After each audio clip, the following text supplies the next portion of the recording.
ನಮಸ್ಕಾರ. ಎಸ್ ನ್ಯೂಸ್ಗೆ ಸ್ವಾಗತ. ನಾನು ಎಸ್ ದೇವೇಂದ್ರಗೌಡ. ಇಂದಿನ ಮುಖ್ಯಾಂಶಗಳು.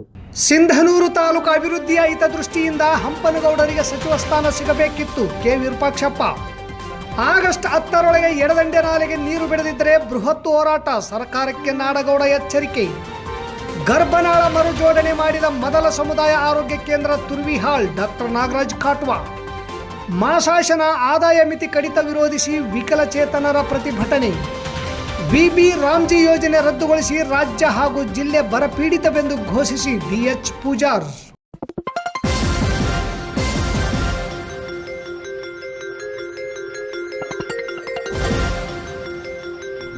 ಎಸ್ ನ್ಯೂಸ್, ಇದು ನಿಮ್ಮ ಧ್ವನಿ. ವಾರ್ತೆಗಳ ವಿವರ. ಪ್ರಜಾತಂತ್ರದ ವ್ಯವಸ್ಥೆಯಲ್ಲಿ ಎಲ್ಲ ವಿಭಾಗಗಳನ್ನು ಮತ್ತು ಎಲ್ಲ ಜಾತಿಗಳನ್ನು ಪರಿಗಣಿಸಿ ಮಂತ್ರಿಮಂಡಲ ರಚನೆ ಆಗಬೇಕಿತ್ತು. ಇದು ಸಂವಿಧಾನಬದ್ಧ ಹಕ್ಕಾಗಿದೆ. ಮಂತ್ರಿಮಂಡಲ ರಚನೆ ಸಂವಿಧಾನಬದ್ಧವಾಗಿ ಹಂಚಿಕೆಯಾಗಿಲ್ಲ. ಕಲಬುರಗಿಗೆ 3, ಕೊಪ್ಪಳಕ್ಕೆ 2 ಮಂತ್ರಿ ಸ್ಥಾನ ನೀಡಿ ರಾಯಚೂರು ಜಿಲ್ಲೆಯನ್ನು ಕಡೆಗಣಿಸಿದ್ದು ಏಕೆ? ಕಲ್ಯಾಣ ಕರ್ನಾಟಕ ಎಂದರೆ ಬರೀ ಕಲಬುರಗಿ, ಬೀದರ್ ಅಷ್ಟೇನಾ? ಈ 2 ಜಿಲ್ಲೆಗಳಿಗಿರುವ ಘನತೆ, ಗೌರವ ರಾಯಚೂರು ಜಿಲ್ಲೆಗೆ ಏಕಿಲ್ಲ? ಅಥವಾ ಅಲ್ಲಿ ಹಾಗೆ ಪ್ರಭಾವಿ ರಾಜಕಾರಣಿಗಳಿಲ್ವಾ ಎಂದು ಸರ್ಕಾರಕ್ಕೆ ಪ್ರಶ್ನೆ ಮಾಡುತ್ತಾ ಸಿಂಧನೂರು ತಾಲೂಕಾ ಅಭಿವೃದ್ಧಿಯ ಹಿತದೃಷ್ಟಿಯಿಂದ ಹಂಪನಗೌಡರಿಗೆ ಸಚಿವ ಸ್ಥಾನ ಸಿಗಬೇಕಿತ್ತು ಎಂದು ಮಾಜಿ ಸಂಸದ ಕೆ ವಿರೂಪಾಕ್ಷಪ್ಪ ಹೇಳಿದರು. ನಗರದ ಪತ್ರಿಕಾ ಭವನದಲ್ಲಿ ಶುಕ್ರವಾರ ಸುದ್ದಿಗೋಷ್ಠಿ ನಡೆಸಿ ಮಾತನಾಡಿದ ಅವರು, ಕಲ್ಯಾಣ ಕರ್ನಾಟಕ ಭಾಗದಲ್ಲಿ ಕಲಬುರಗಿ, ಬೀದರ್ ಮತ್ತು ಕೊಪ್ಪಳ ಜಿಲ್ಲೆಗೆ ಅವಕಾಶ ನೀಡಿ ಸಂಪೂರ್ಣವಾಗಿ ರಾಯಚೂರು ಜಿಲ್ಲೆಯನ್ನು ಕಾಂಗ್ರೆಸ್ ಸರ್ಕಾರ ಮರೆತಿದೆ. ಜಿಲ್ಲೆಯ ಯಾವೊಬ್ಬ ಶಾಸಕರಿಗೂ ಕೂಡ ಸಚಿವ ಸ್ಥಾನಕ್ಕೆ ಅವಕಾಶ ನೀಡದೆ ಜಿಲ್ಲೆಗೆ ಅನ್ಯಾಯ ಮಾಡಿದೆ. ಮಾಜಿ ಮುಖ್ಯಮಂತ್ರಿ ಸಿದ್ದರಾಮಯ್ಯ ಅವರಿಂದ ಕುರುಬ ಸಮಾಜಕ್ಕೆ ಮಾತ್ರವಲ್ಲದೆ ಜೆಡಿಎಸ್ ಪಕ್ಷದಿಂದ ಉಚ್ಚಾಟನೆಗೊಂಡ ಅವರನ್ನು ಕಾಂಗ್ರೆಸ್ಸಿಗೆ ಕರೆತಂದ ಎಲ್ಲ ನಾಯಕರಿಗೂ ಕೂಡ ಸಿದ್ದರಾಮಯ್ಯನವರು ಅನ್ಯಾಯ ಮಾಡಿದ್ದಾರೆ.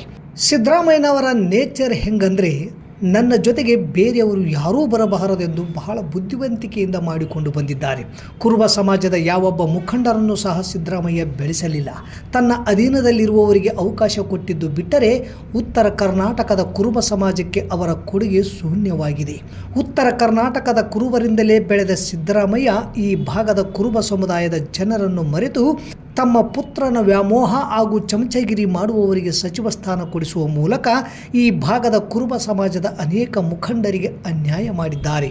ಇದನ್ನು ಈ ಭಾಗದ ಕುರುಬ ಸಮಾಜದ ಮುಖಂಡರು ಅರ್ಥ ಮಾಡಿಕೊಂಡು ಸ್ವಾಭಿಮಾನದಿಂದ ರಾಜಕಾರಣ ಮಾಡಬೇಕು ಎಂದರು.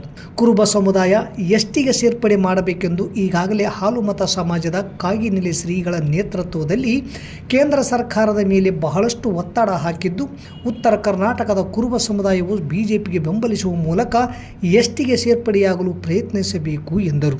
ಹಿರಿಯರಾದ ಶಾಸಕ ಹಂಪನಗೌಡ ಬಾದರ್ಲಿ ಅವರಿಗೆ ಸಚಿವ ಸಂಪುಟದಲ್ಲಿ ಸಚಿವ ಸ್ಥಾನಮಾನದ ಅವಕಾಶ ಸಿಗಬೇಕಿತ್ತು. ಸಿಂಧನೂರು ತಾಲೂಕು ಅಭಿವೃದ್ಧಿಯ ಹಿತದೃಷ್ಟಿಯಿಂದ ಸಿಗಬೇಕಿತ್ತು. ದುರ್ದೈವನೋ ಅಥವಾ ಅವರ ಶಾಸಕರ ಗುಂಪುಗಾರಿಕೆಯಿಂದನೋ ಸಚಿವ ಸ್ಥಾನ ಅವರಿಗೆ ಸಿಗಲಿಲ್ಲ. ಜೊತೆಗೆ ಒಂದು ಆರೋಪವೂ ಇದೆ. ಸೂಟ್ ಕೇಸ್ ರಾಜಕಾರಣವು ಕೆಲಸ ಮಾಡಿದೆ ಎಂಬ ಆರೋಪ. ಇದು ಎಷ್ಟರ ಮಟ್ಟಿಗೆ ನಿಜವೂ ಗೊತ್ತಿಲ್ಲ. ರಾಜಕಾರಣದಲ್ಲಿ ಎಲ್ಲವೂ ಸಾಧ್ಯ ಎಂದರು. ಈ ಸಂದರ್ಭದಲ್ಲಿ ಮುಖಂಡರಾದ ಅಮರೇಶಪ್ಪ ಮೈಲಾರ್, ಬಸವರಾಜ್ ವಕೀಲ ಇತರರು ಇದ್ದರು. ಮತ್ತೆ ನಾವು ಅಮಿತ್ ಶಾ ಮೋದಿಯವರನ್ನ ಭೇಟಿ ಆಗಬೇಕು ಅಂತ ನಿರೀಕ್ಷೆ ಇಟ್ಕೊಂಡಿದ್ದೇವೆ. ಆದಷ್ಟು ತೀವ್ರ ಅದನ್ನು ಕೂಡ ಆಗಬಹುದು ಅನ್ನುವಂಥದ್ದಿದೆ. ಭಾಳ ಪ್ರಮುಖವಾಗಿರ್ತಕ್ಕಂಥದ್ದು ನಮ್ಮ ಸಮಾಜಕ್ಕೆ ಇವತ್ತು ಎಸ್ಟಿ ಬೇಕಾಗಿರ್ತಕ್ಕಂಥದ್ದು. ಅದು ಆರ್ಥಿಕವಾಗಿ, ಸಾಮಾಜಿಕವಾಗಿ, ಔದ್ಯೋಗಿಕವಾಗಿ, ರಾಜಕೀಯವಾಗಿ ಎಲ್ಲ ವಿಚಾರಗಳಲ್ಲಿ ಕೂಡ ನಾವು ಎಸ್ಟಿ ಪಡ್ಕೊಳ್ಬೇಕು ಅನ್ನುವಂಥ ಪ್ರಯತ್ನ ಇವತ್ತು ನಾವು ಮಾಡ್ತಾ ಇದ್ದೀವಿ. ಅದಕ್ಕಾಗಿ ನಾನು ಉತ್ತರ ಕರ್ನಾಟಕ ಭಾಗದ ಎಲ್ಲ ರೈತರು, ಯಾಕಂದರೆ ಹಳೆ ಮೈಸೂರು ಭಾಗದವರಿಗೆ ಎಷ್ಟು ಬೇಕೋ ಬೇಡ ಗೊತ್ತಿಲ್ಲ. ಕಾರಣ ನಾವು ಹೋರಾಟ ಮಾಡಿ ಯಾರನ್ನ ಪಡ್ಕೊಂಡು ಬಂದರೆ ನಾವು ಅದಕ್ಕೆ ಲಾಭ ತಿಂತೀವಿ ಅಂತ ಅದಕ್ಕೆ ಉತ್ತರ ಕರ್ನಾಟಕ ಭಾಗದ ಕುರುಬರು ಈಗಾದರೂ ಕೂಡ ಎಚ್ಚೆತ್ತುಕೊಂಡು ನಾವು ಕೇಂದ್ರ ಸರ್ಕಾರವನ್ನು, ಬಿಜೆಪಿಯನ್ನು ಬೆಂಬಲಿಸಿದಾಗ ನಮ್ಮ ಎಸ್ಟಿ ಅನುಕೂಲ ಆದರೂ ಕೂಡ ಸಿಗ್ಬೋದೇನೋ ಅಂತಕ್ಕಂಥದ್ದು ನನ್ನ ಆಶಯ. ಅದಕ್ಕೆ ನಾನು ಕರ್ನಾಟಕದ ಉತ್ತರ ಕರ್ನಾಟಕ ಭಾಗದ ನಮ್ಮ ಸಮಾಜದ ಎಲ್ಲ ಬಂಧುಗಳಿಗೆ ನಾನು ವಿನಂತಿ ಮಾಡ್ಕೊಳ್ಳೋದು ಇಷ್ಟೇ. ಇಲ್ಲಿ ತನಕ ನೀವು ಮೋಸ ಹೋಗೋದು ಸಾಕು, ಇನ್ನು ಮುಂದೆ ಮೋಸ ಹೋಗೋದು ಬೇಡ. ನಮ್ಮ ಸಮಾಜದ ಲಾಭ ದೃಷ್ಟಿಯಲ್ಲಿ ಇಟ್ಕೊಂಡು ನಾವು ರಾಜಕೀಯ ಮಾಡುವಂಥ ಪ್ರಯತ್ನಕ್ಕೆ ನಾವು ಹೋಗೋಣ ಅಂತಕ್ಕಂಥ ಮನವಿಯನ್ನು ಮಾಡಿ. ಆದರೂ ಇವರು ಹೋಗಿ ನೋಡೋಷ್ಟು ಸಮಯ ಇಲ್ಲ ಅಂದ್ರೆ ಎಷ್ಟು ಕಾಳಜಿ ಇದೆ ಸರ್ಕಾರಕ್ಕೆ? ನಾನು ರಾಮಲಿಂಗ ರೆಡ್ಡಿ ಅವರಿಗೂ ಮಾತನಾಡಿ ಫೋಟೋಗಳನ್ನು ಹಾಕಿದ್ದೀನಿ. ಅವ್ರಿಗೆ ಗೊತ್ತಿಲ್ಲ, ಅವರಿಗೆ ಇದಾಗಿರೋದು ಎಲ್ಲಾಗಿದೆ, ಏನದು, ಎಲ್ಲಿ ಬರ್ತೈತೆ ನನ್ನ ಕೇಳಿದರು. ಆಮೇಲೆ ನನಗೆ ಇಲ್ಲ ನೀನು ವಾಟ್ಸಪ್ಗೆ ವಾಕ್ ಏನಾಗಿದೆ ಅಂತ ನಾನು ವಾಟ್ಸಪ್ಗೆ ಕಳಿಸಿ ಹೇಳಿದೆ, ಇಂಥಲ್ಲಿ ಆಗಿದೆ, ಆಮೇಲೆ ನೀರು ಬಂದಿದ್ದಾವ, ಸ್ವಲ್ಪ ಜಲ್ದಿ ನೀರು ಬಿಡಿಸ್ಬೇಕು ಅಂತ ಹೇಳಿದೆ. ಅವ್ರು ಹೇಳಿದ್ರು ನಾನು ಡೈರೆಕ್ಷನ್ ಕೊಟ್ಟಿದ್ದೀನಿ, ಮಂತ್ರಿಗಳನ್ನ ಭೇಟಿಯಾಗಿ ನೀರು ಬಿಡೋದಕ್ಕೆ ವ್ಯವಸ್ಥೆ ಮಾಡೋದಕ್ಕೆ ಹೇಳಿದ್ದೀನಿ ಅಂದರು. ನೀರಾವರಿ ಭಾಗದಲ್ಲಿ ರೈತರು ಸಸಿಮಡಿ ಹಾಕಿ ಈಗಾಗಲೇ 1.5 ತಿಂಗಳು ಕಳೆಯುತ್ತಾ ಬರುತ್ತಿದೆ. ನಮ್ಮಲ್ಲಿ ಮಳೆಯೇ ಆಗಿಲ್ಲ. ಕಾರಣ ಭತ್ತ ನಾಟಿ ಮಾಡಬೇಕಾದ್ರೆ ನೀರು ಬೇಕು. ಟಿಬಿ ಡ್ಯಾಂ ಜಲಾಶಯಕ್ಕೆ ದಿನದಿಂದ ದಿನಕ್ಕೆ ಒಳಹರಿವು ಕೂಡ ಹೆಚ್ಚಾಗುತ್ತಿದ್ದು ಇನ್ನು 2-3 ದಿನಗಳ ಕಾಲ ಮಳೆ ಬರುವ ಮುನ್ಸೂಚನೆಯೂ ಇದೆ. ಆದ ಕಾರಣ ಈ ಕೂಡಲೇ ಐಸಿಸಿ ಸಭೆಯನ್ನು ಕರೆದು ಆಗಸ್ಟ್ 10ರೊಳಗೆ ಎಡದಂಡೆ ಕಾಲುವೆಗೆ ನೀರು ಬಿಟ್ಟು ರೈತರ ಸಂಕಷ್ಟಕ್ಕೆ ಸರ್ಕಾರ ನೆರವಾಗಬೇಕು. ಇಲ್ಲದೆ ಹೋದರೆ ರೈತರ ಜೊತೆಗೂಡಿ ಪಕ್ಷಾತೀತವಾಗಿ ಬೀದಿಗಿಳಿದು ಬೃಹತ್ ಹೋರಾಟವನ್ನು ಹಮ್ಮಿಕೊಳ್ಳಲಾಗುವುದು ಎಂದು ಮಾಜಿ ಸಚಿವರು ಹಾಗೂ ಕೆಎಫ್ ರಾಜ್ಯಾಧ್ಯಕ್ಷರಾದ ವೆಂಕಟರಾವ್ ನಾಡಗೌಡ ಸರ್ಕಾರಕ್ಕೆ ಎಚ್ಚರಿಕೆ ನೀಡಿದರು. ನಗರದ ಪತ್ರಿಕಾ ಭವನದಲ್ಲಿ ಶುಕ್ರವಾರ ಸುದ್ದಿಗೋಷ್ಠಿ ನಡೆಸಿ ಮಾತನಾಡಿದ ಅವರು, ರಾಜ್ಯ ಸರ್ಕಾರ ಸಚಿವ ಸಂಪುಟದ ಖಾತೆ ಹಂಚಿಕೆಯಲ್ಲಿ ಬಿಜಿಯಾಗಿದ್ದು ವಿಧಾನಸೌಧದಲ್ಲಿ ರೂಮುಗಳು ಹಂಚಿಕೆಯಾಗಿವೆ. ಆದರೆ ಯಾರಿಗೆ ಯಾವ ಖಾತೆಗಳು ಹಂಚಿಕೆಯಾಗಿಲ್ಲ. ಅಸಮಾನಿತರಿಗೆ ತೃಪ್ತಿಪಡಿಸಲು ಬಿಜಿಯಾಗಿದ್ದಾರೆ. ಐಸಿಸಿ ಮೀಟಿಂಗ್ ಮಾಡದೆ ನೀರು ಬಿಡದಿದ್ದರೆ ರೈತರ ಪರಿಸ್ಥಿತಿ ಏನಾಗಬಹುದು? ಕಾಲುವೆ ಒಡೆದ ಜಾಗಕ್ಕೆ ಇಲ್ಲಿಯವರೆಗೂ ಯಾವ ಮಂತ್ರಿಗಳೂ ಕೂಡ ಹೋಗಿ ನೋಡಿಲ್ಲ. ಈ ಸರ್ಕಾರಕ್ಕೆ ರೈತರ ಬಗ್ಗೆ ಎಷ್ಟು ಕಾಳಜಿ ಇದೆ ಎಂದು ತಿಳಿಯುತ್ತದೆ. ಕಾಲುವೆ ಹೊಡೆದು ಹೋಗಿದ್ದ ವಿಷಯವನ್ನು ನಾನು ಫೋನಿನಲ್ಲಿ ಹೇಳುವವರೆಗೂ ಕೂಡ ನೀರಾವರಿ ಸಚಿವರಿಗೆ ಗೊತ್ತಿಲ್ಲ. ನಾನು ಫೋನ್ನಲ್ಲಿ ತಿಳಿಸಿದ ಮೇಲೆ ಅಧಿಕಾರಿಗಳು ತಿಳಿಸಿ ಆದಷ್ಟು ಬೇಗ ದುರಸ್ತಿ ಕಾರ್ಯ ಪೂರ್ಣಗೊಳಿಸುತ್ತೇನೆ ಎಂದು ತಿಳಿಸಿದ್ದಾರೆ. ನೀರಾವರಿ ಸಚಿವರ ಗಮನಕ್ಕೆ ತರುವುದು ಯಾರ ಕೆಲಸ? ಸಂಬಂಧಿಸಿದ ಅಧಿಕಾರಿಗಳ ಕೆಲಸ. ನಿರ್ಲಕ್ಷ್ಯ ವಹಿಸಿದ್ದು ನೋಡಿದರೆ ಅವರ ಆಡಳಿತದ ಕಾರ್ಯವೈಖರಿ ನಮಗೆ ಅರ್ಥವಾಗುತ್ತದೆ. ಈ ಕೂಡಲೇ ಐಸಿಸಿ ಸಭೆ ಕರೆದು ತೀರ್ಮಾನ ಮಾಡಿ ಟಿಬಿ ಡ್ಯಾಂನ ಅಚ್ಚುಕಟ್ಟು ಪ್ರದೇಶದ ಎಡದಂಡೆ ನಾಲೆಗೆ ನೀರು ಹರಿಸಬೇಕು. ಸರ್ಕಾರದಲ್ಲಿ ಗೊಂದಲ ನಡೆದಿದೆ. ಐಸಿಸಿ ಅಧ್ಯಕ್ಷರು ಯಾರೂ ಅಂತ ಇನ್ನೂ ತೀರ್ಮಾನವಿಲ್ಲ. ಮಂತ್ರಿಗಳಿಗೂ ಗೊಂದಲ. ಮಂತ್ರಿಗಿರಿ ತಪ್ಪಿದವರ ಗಲಾಟೆ ಜೋರಾಗಿಯೇ ಇದೆ. ರೈತರ ಪರಿಸ್ಥಿತಿಯನ್ನು ಯಾರೂ ಆಲೋಚನೆ ಮಾಡುತ್ತಿಲ್ಲ ಎಂದು ಆಪಾದಿಸಿ ತೀವ್ರವಾಗಿ ಸರ್ಕಾರದ ವಿರುದ್ಧ ವಾಗ್ದಾಳಿ ನಡೆಸಿದರು. ಈ ವೇಳೆ G Satyanarayan, Ashok Gowda Gadratagi, SP. Taylor, Ravigowda Pannur, Shankargowda Helekolligi, Vishwanatha Swami, Chandrayya Swami ಸೇರಿದಂತೆ ಅನೇಕರಿದ್ದರು.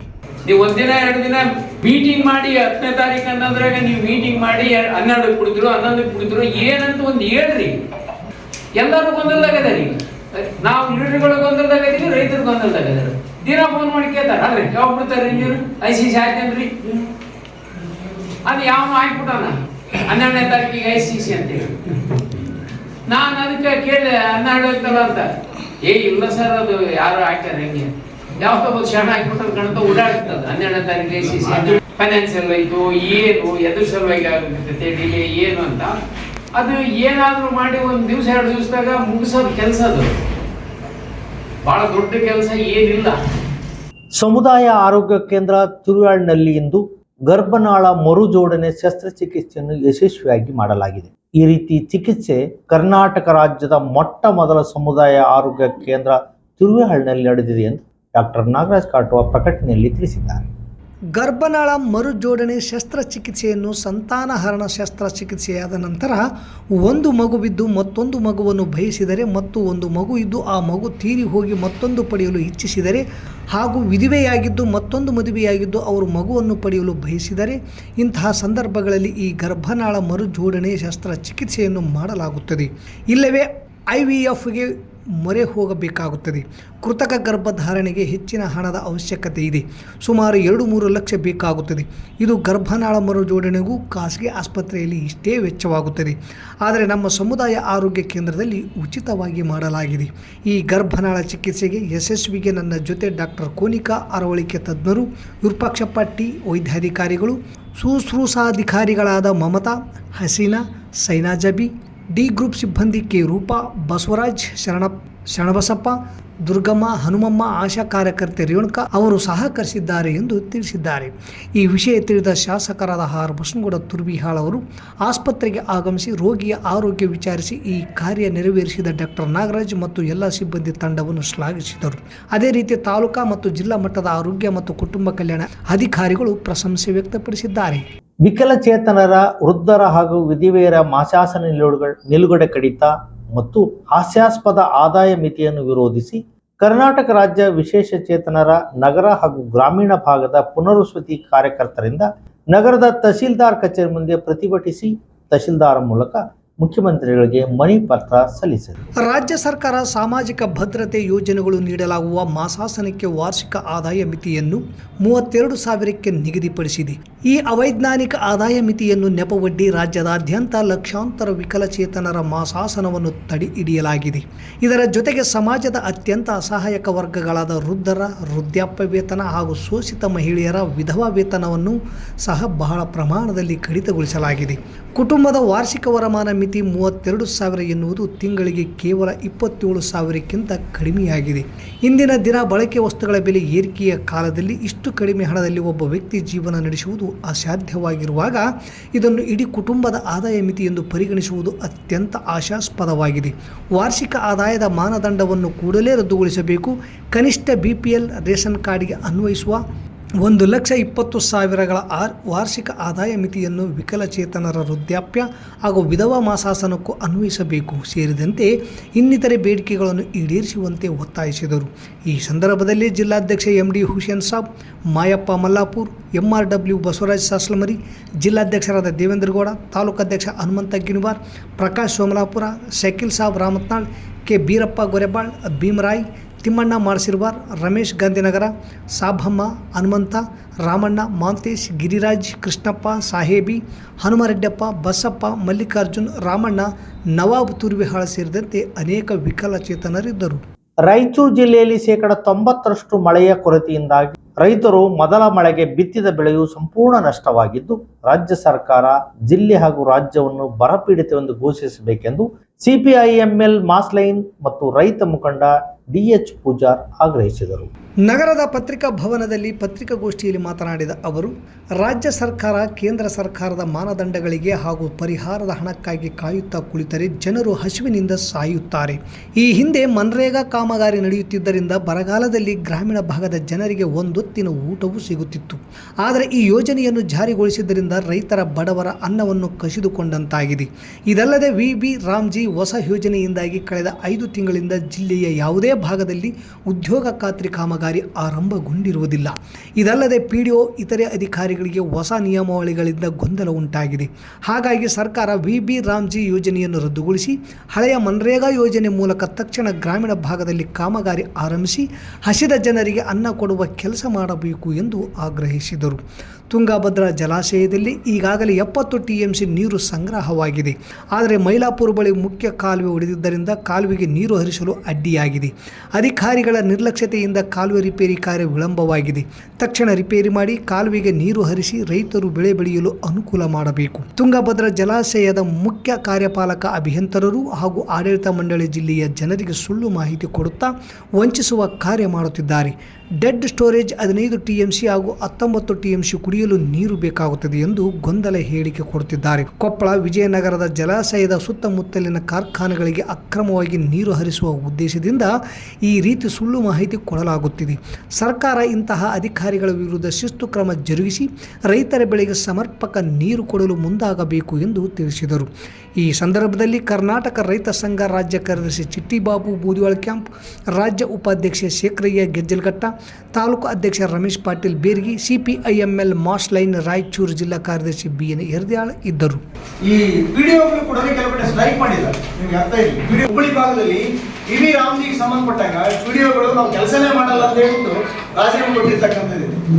ಹಾಗಾಗಿ ನಾವು ಪ್ರಾರಂಭದಲ್ಲೇ ಕೂಡ ಏನು ಅದನ್ನ ಲಾಸ್ಟ್ ನಿರ್ಮಲಾ ಸೀತಾರಾಮನ್ ಬಜೆಟ್ ಸಂದರ್ಭದಲ್ಲಿ ಘೋಷಣೆ ಮಾಡಿದಾಗ ವಿರೋಧ ಮಾಡಿದ್ವಿ ನಾವು. ಎಲ್ಲವೂ ದುರುಪಯೋಗ ಆಗ್ತಾ ಇದೆ.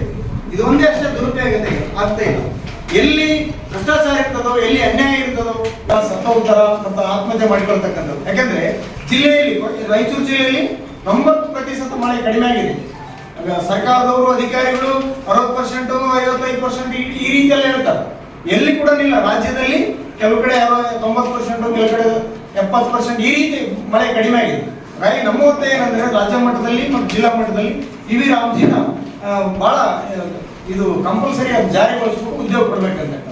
ನಗರದ ಒಳಬಳ್ಳಾರಿ ರಸ್ತೆಯಲ್ಲಿರುವ ಬರುವ ಅಲ್ಪಸಂಖ್ಯಾತರ ಮುರಾರ್ಜಿ ದೇಸಾಯಿ ವಸತಿ ಶಾಲೆಯ ಪ್ರಾಂಶುಪಾಲರನ್ನು ಅಮಾನತು ಮಾಡಬೇಕೆಂದು ಕರ್ನಾಟಕ ರಕ್ಷಣಾ ವೇದಿಕೆ ನಾರಾಯಣಗೌಡ ಬಣದ ತಾಲೂಕು ಘಟಕದ ಅಧ್ಯಕ್ಷ ಎಲ್ ರಾಜಾಸಾಬ್ ಗಾಂಧಿನಗರ್ ಆಗ್ರಹಿಸಿದರು.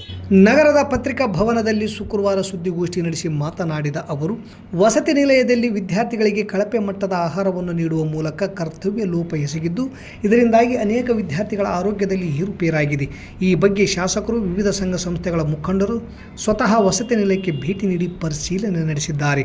ಮೊನ್ನೆ ನ್ಯಾಯಾಧೀಶರು ಭೇಟಿ ನೀಡಿದಾಗಲೂ ಇದೇ ರೀತಿಯ ಕಳಪೆ ಮಟ್ಟದ ಆಹಾರವನ್ನು ನೀಡಿದ್ದು ಬೆಳಕಿಗೆ ಬಂದಿದ್ದು, ಈ ಬಗ್ಗೆ ನ್ಯಾಯಾಧೀಶರು ಕಳವಳ ವ್ಯಕ್ತಪಡಿಸಿದ್ದಾರೆ.